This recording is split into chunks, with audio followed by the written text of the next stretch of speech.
Mi novio se fue 2 años al ejército. A su regreso, en lugar de ponerse feliz porque estoy embarazada, dice que quiere terminarme. Ni siquiera se quiere hacer cargo de la criatura. Leo y yo teníamos un amor de esos que se sienten predestinados. Nos conocíamos en el último año de instituto y desde ese momento fuimos inseparables. Él siempre supo que quería unirse al ejército. Y la verdad es que era su vocación, su sueño era servir al país. Yo lo admiraba por ello, aunque la idea de que se fuera me aterrorizaba bastante. Cuando finalmente se enlistó y me dio la noticia de que estaría ahí 2 años, le hice una promesa. Lo esperaría, sería su ancla, su hogar, la razón por la que lucharía para volver. Nuestra despedida fue como una escena de película de guerra. Lágrimas, promesas de amor eterno y el juramento de que nuestra relación era más fuerte que cualquier distancia. Los 2 años siguientes fueron, una prueba muy dura para mí. Él estaba en su mundo de disciplina estricta, de entrenamiento agotador y a veces de peligro real. Yo estaba en casa, viviendo una vida suspendida que estaba marcada por cartas y pocas llamadas que hacía de vez en cuando podía llamarme. Cada día era un acto de fe. Mantuve su habitación en casa de sus padres tal y como la había dejado. Le enviaba paquetes llenos de sus dulces favoritos y fotos nuestras. Mantenía a sus padres al día, los visitaba cada semana. De hecho, me convertí en la hija que nunca tuvieron. Era la novia perfecta del soldado, la personificación de la lealtad y el sacrificio. Mis amigas no entendían lo que pasaba. «Estás poniendo tu vida en pausa», me decían. Y yo les respondía con orgullo, «Estoy invirtiendo en mi futuro con él». Pero en el fondo sabía que había una pequeña falla en nuestro amor. La soledad, una soledad tan inmensa y aplastante que a veces sentía que me ahogaba. Mientras él construía lazos de hermandad con sus compañeros de pelotón, yo estaba sola. Las cartas se espaciaban, las llamadas se volvían más cortas, llenas de jerga militar que yo no entendía y de un cansancio que se filtraba a través de la línea. Sentía que nos estábamos convirtiendo en extraños, unidos solo por los recuerdos de quienes solíamos ser. En medio de este desierto emocional, apareció una figura inesperada, Adrián, el mejor amigo de Leo desde la infancia. Él fue el único que pareció entender la profundidad de mi sacrificio. Se convirtió en mi confidente. Venía incluso a arreglar un par de cosas que estaban en la casa, pues ya mal. Me invitaba a cenar cuando sabía que había tenido un mal día, me escuchaba llorar cuando una carta de Leo no llegaba. «Eres una mujer muy fuerte, Sara», lo decía de vez en cuando. «Leo es un hombre muy afortunado de tenerte». Adrián llenó el vacío de la normalidad. Podía hablar de cosas triviales, el ritmo del capítulo de una serie, de música. Me recordaba cómo era tener una conexión fácil y presente. Nuestra amistad se profundizó, pero en mi mente siempre estuvo dentro de los límites. Él era el mejor amigo de Leo. Cuidarme era una forma de cuidar a su mejor amigo. Era como mantener un fuerte para cuando él volviera a casa de vuelta. Y entonces, hace unos meses, pasó algo que lo cambió todo. Un pequeño, tropiezo. Una vida empezó a crecer dentro de mí, un milagro, un ancla aún más fuerte para nuestro futuro. Estaba embarazada y sabía que cuando Leo volviera, esa noticia sería la pieza final de nuestro rompecabezas. Estaba segura de que íbamos a celebrarlo y sería la pieza definitiva de nuestro amor que había conquistado a la distancia. Descubrir que estaba embarazada fue un shock, pero uno que rápidamente transformé en una señal del destino. Me sentía aterrorizada, pero también extrañamente eufórica. En medio de toda la incertidumbre y la soledad, esto era una certeza, una vida nueva, una conexión tangible en el futuro de Leo y yo. Y la decisión de no decírselo de inmediato fue puramente protectora. ¿Cómo podía darle una noticia tan monumentalmente grande en una carta que, tardaría mucho tiempo en llegar? No es una noticia que debería darse en persona, ¿verdad? Quería ver su cara, sentir su abrazo, quería que fuera el momento más perfecto de nuestras vidas. Un ancla definitiva para nosotros. Mi silencio, por tanto, era un regalo. Estaba guardando la mejor sorpresa del mundo para su regreso. Mi justificación era un escudo contra cualquier duda. «Este bebé es el símbolo de nuestro amor. Definitivamente, es la prueba de que a pesar de la distancia, nuestro vínculo es mucho más fuerte que cualquier cosa, incluso capaz de crear vida. Cuando Leo vuelva, definitivamente todo el dolor de estos 2 años desaparecerá. Entenderá por fin que valió la pena, seremos una familia, es todo lo que siempre hemos querido». Obviamente, Adrián fue la primera persona a la que se lo conté. Se quedó en silencio con el rostro pálido. Su reacción no fue la de alegría que yo esperaba. Parecía asustado. «Sara, la verdad es que…» No pudo terminar la frase, pero yo simplemente le dije, «Es un milagro, ¿no crees?». Le dije intentando contagiarle el entusiasmo. «Es una señal, la que necesitábamos». Él simplemente asintió con una expresión extraña en su rostro. Su apoyo, que había sido mi roca, de repente se sintió inestable. Empezó a distanciarse, las llamadas se hicieron menos frecuentes, las visitas cesaron. Los atribuía a su propio pánico, a la enormidad de la situación. Quizás se sentía abrumado por la responsabilidad que se avecinaba, la de ser tío honorífico. No le di importancia, mi atención estaba centrada en una sola cosa, la cuenta atrás del regreso de Leo. Construí una narrativa completa a mi alrededor. A los padres de Leo que me preguntaban por mi creciente barriga, les sonreía y les decía que Leo y yo teníamos una sorpresa preparada para su regreso. Dejaba que llenaran los espacios en blanco. Podía ver la alegría en sus ojos cuando se daban cuenta de que iban a ser abuelos. Su felicidad reforzaba mi convicción de que estaba haciendo lo correcto. Me sumergí completamente en los preparativos. Empecé a decorar una habitación para el bebé en nuestro pequeño apartamento. Le pinté del color más neutro posible. Compré una cuna, cada pequeño objeto era una prueba de mi fe por nuestro futuro. Me imaginaba la escena de su regreso, él entrando por la puerta, yo esperando con mi vientre redondito, las lágrimas de alegría corriendo por sus mejillas. Aunque estoy segura de que, un poco del trauma de la guerra debió haberle, hecho un poco de mal. La lógica, las fechas, la biología no creo que importen. Lo importante es todo lo que estaba pasando. Y mi historia era la de una novia devota. Le había preparado el regalo más grande que podía recibir. Un hijo. Mi amor era tan poderoso que había trascendido la distancia, la lógica y el tiempo. Estábamos a punto de vivir el momento más feliz de nuestras vidas. En los últimos meses de embarazo, coincidieron con las fechas de su servicio. La sincronización era tan perfecta que lo tomé como otra señal del universo. Mi cuerpo se preparaba para dar a luz justo cuando él estaba por volver a casa. Era poesía pura. El día de su regreso definitivamente fue el más largo y emocionante. Fui al aeropuerto con sus padres, yo con mi vestido de maternidad, mi barriga de 8 meses. Era la imagen de la devoción. Su madre estaba llorando de felicidad, tocando mi vientre y susurrando: ¡Mi nieto! Su padre, un hombre normalmente estoico, no dejaba de sonreír. Estábamos todos unidos en este hermoso momento. Cuando finalmente apareció por la puerta de llegada, uniformado, un poco más delgado pero con la misma sonrisa que yo recordaba, el tiempo se detuvo. Sus ojos buscaron entre la multitud y se fijaron en sus padres y luego en mí. Vi el momento exacto en que su cerebro procesó la imagen. Su sonrisa, tembló un poco. Estaba reemplazada por confusión, pero sus pasos también se ralentizaron. Se acercó, abrazó a sus padres y luego se detuvo frente a mí. Su mirada fija en mi vientre. «Sara, ¿qué es esto?», susurró con la voz llena de incredulidad, algo aturdida. «Es nuestra sorpresa», le respondí con lágrimas de felicidad corriendo por mis mejillas. «Es nuestro bebé, nuestro milagro». Tomé su mano y la puse en mi vientre. «Va a ser un niño», le dije. «Podemos llamarlo como a tu abuelo, como siempre dijimos». Estaba ejecutando mi guión a la perfección. Esperaba que se le pase un poco la confusión para que finalmente se desbordara de alegría por mí. Esperaba que levantara los brazos, me besara el vientre y que llorara de felicidad. Pero eso no fue lo que pasó. Él me apartó con la mano como si mi piel quemara.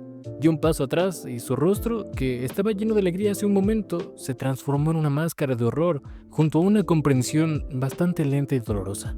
Miró a sus padres que sonreían sin entender nada. Y luego me miró de nuevo. Y entonces, en medio del bullicio del aeropuerto, sin entender nada, hizo la pregunta que rompió mi fantasía en 1000 pedazos. Una pregunta simple, lógica y absolutamente devastadora. «Sara, ¿cómo?», preguntó su voz, que era apenas un susurro. «Llevo 2 años fuera, no he tenido ni una sola oportunidad de volver a casa. ¿Cómo es posible?». En ese momento me sentí confundida. Ese momento de confrontación, mi negativa de enfrentarme a la realidad, mi decisión de construir un castillo de naipes sobre una base de engaño. Mi cerebro entró en pánico, buscando una salida, una explicación, pero no tenía ninguna. La biología era una ciencia exacta, ¿verdad? «Yo no lo sé», balbuceé, la mentira más débil y patética que jamás había pronunciado. «Tiene que ser tuyo, es un milagro». Y entonces vi algo en sus ojos que nunca había visto. Una mezcla de lástima y asco. Se dio cuenta de que no solo estaba mintiendo, sino que creía que en verdad era lo suficientemente estúpido como para creerse mi mentira. No dijo nada más.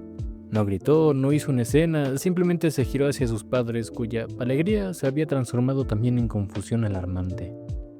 «Vámonos a casa, necesito hablar con ustedes». Me dejó allí, sola, en medio del aeropuerto, con mi vientre de 8 meses, mi cartel de bienvenido a casa.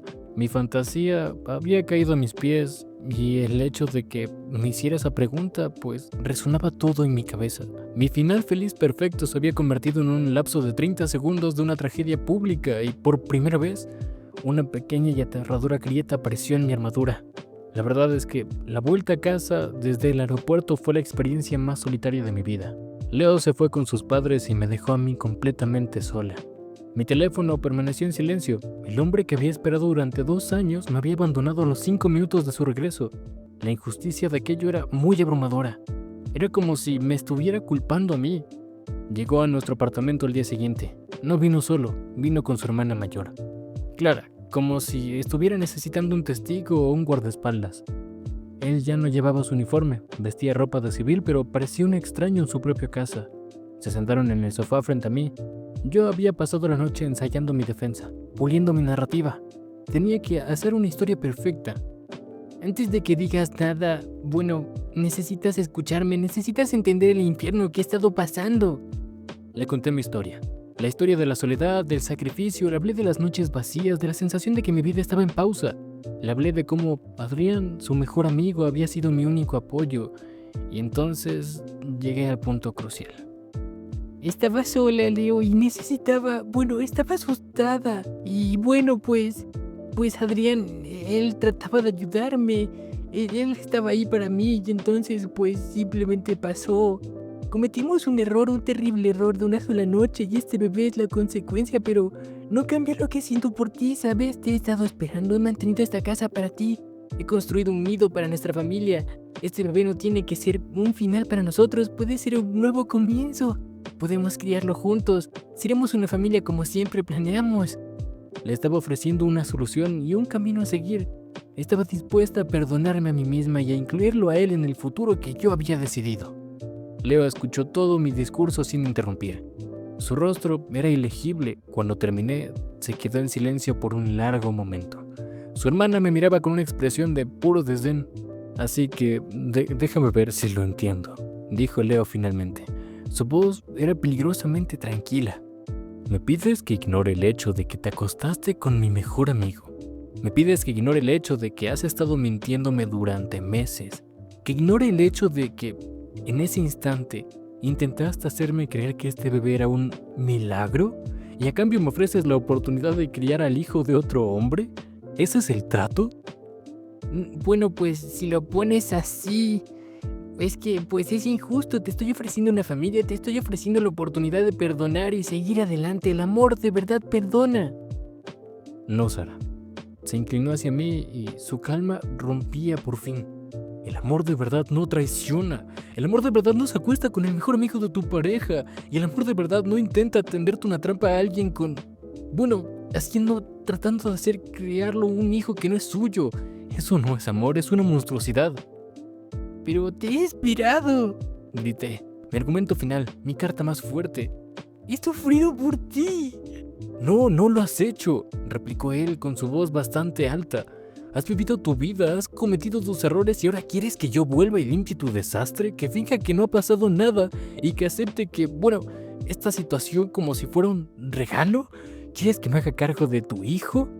Hizo una pausa. Su voz estaba llena de dolor y había una rabia que me hacía retroceder. ¿Sabes qué? No lo voy a hacer. No voy a ser el tonto útil en tu historia. ¿Sabes qué? Esto se acabó. No puedes hacerme esto. Yo estoy embarazada. No puedes abandonarme ahora. Yo no te estoy abandonando, Sara. Tú me abandonaste a mí hace mucho tiempo, en algún lugar entre tu soledad y la cama de mi mejor amigo. Cogeré mis cosas durante la semana. Quiero que te vayas de mi apartamento y lárgate de aquí antes de fin de mes, por favor. ¿Tu apartamento? Sí, mío, dijo su voz como el acero, totalmente dura. El que he estado pagando desde Alemania durante 2 años. El que pensé que era nuestro hogar.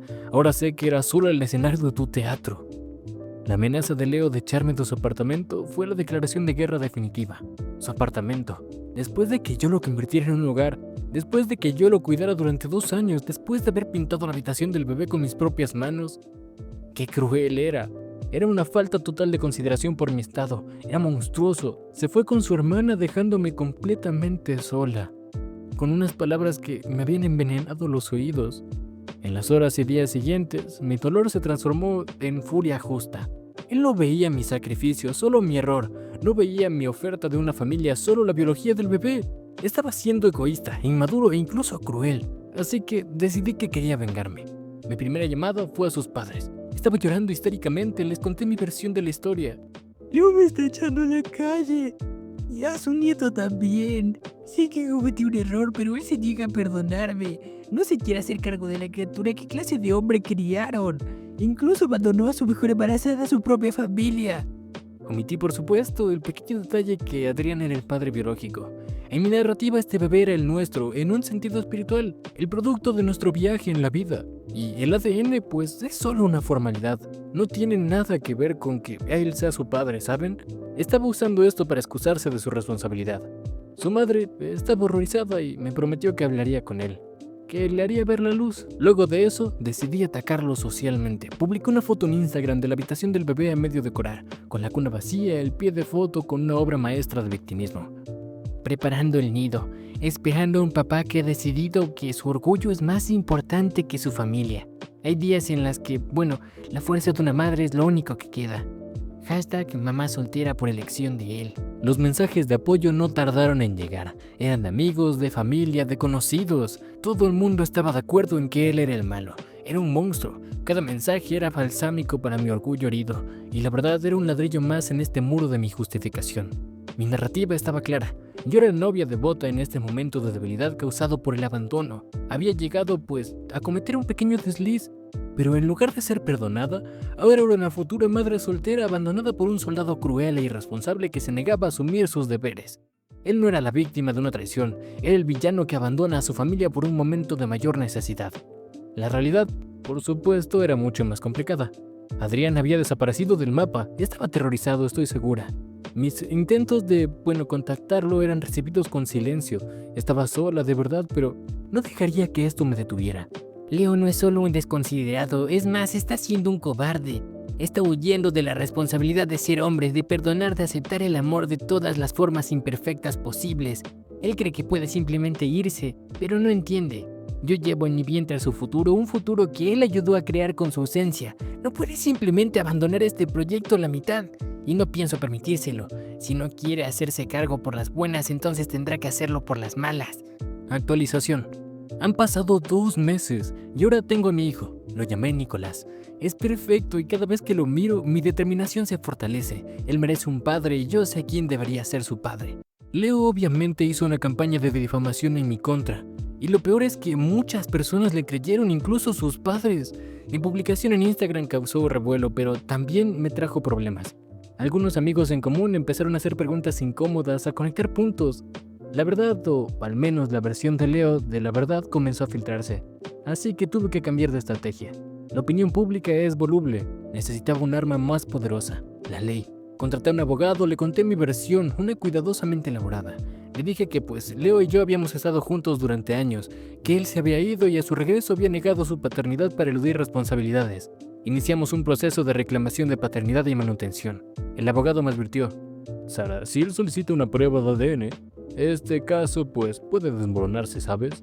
No lo hará. Estoy segura de esto. Mi apuesta es fácil. Leo simplemente es un hombre bueno y honorable. Tarde o temprano ayudará a cuidar a su propio hijo. Fue un error. La verdad es que lo calculé mal. Después de unos días recibimos la respuesta de su abogado. Una semana después, no solo aceptaba, sino exigía una prueba de paternidad. Y no solo eso, adjuntaba una orden de alejamiento temporal, citando mi campaña en redes sociales y mis llamadas a sus padres como acoso emocional. La verdad es que estaba incrédula. Y pasaron 7 meses más. Actualización 2. En mi vida, ahora todo es irreconocible. Perdí la batalla legal, fue una masacre. La verdad, retiré la demanda de paternidad justo antes de que el juez ordenara la prueba de ADN.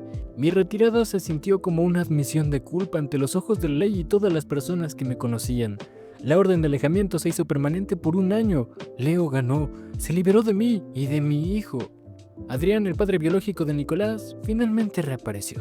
No por voluntad propia, lo encontré después de meses de silencio. Tuve que recurrir a una amiga que trabajaba en el ayuntamiento para conseguir su nueva dirección. Me presenté en su puerta con el bebé en brazos. Su reacción fue la de un animal atrapado. Pánico, negación. Me ofreció dinero para que desapareciera de su vida. Le dije que no quería dinero, quería que fuera el padre de mi hijo, y se rió en mi cara. Tú misma dijiste que ese bebé era de Leo. La verdad es que tienes que arreglar tu propio desastre. Y me cerró la puerta en la cara. Así que aquí estoy, completamente sola, con un bebé precioso, pero que no tiene la culpa de nada. He perdido a mi novio, a mi familia, a mi mejor amigo y en gran parte a mi círculo social. El castillo de naipes finalmente se destruyó.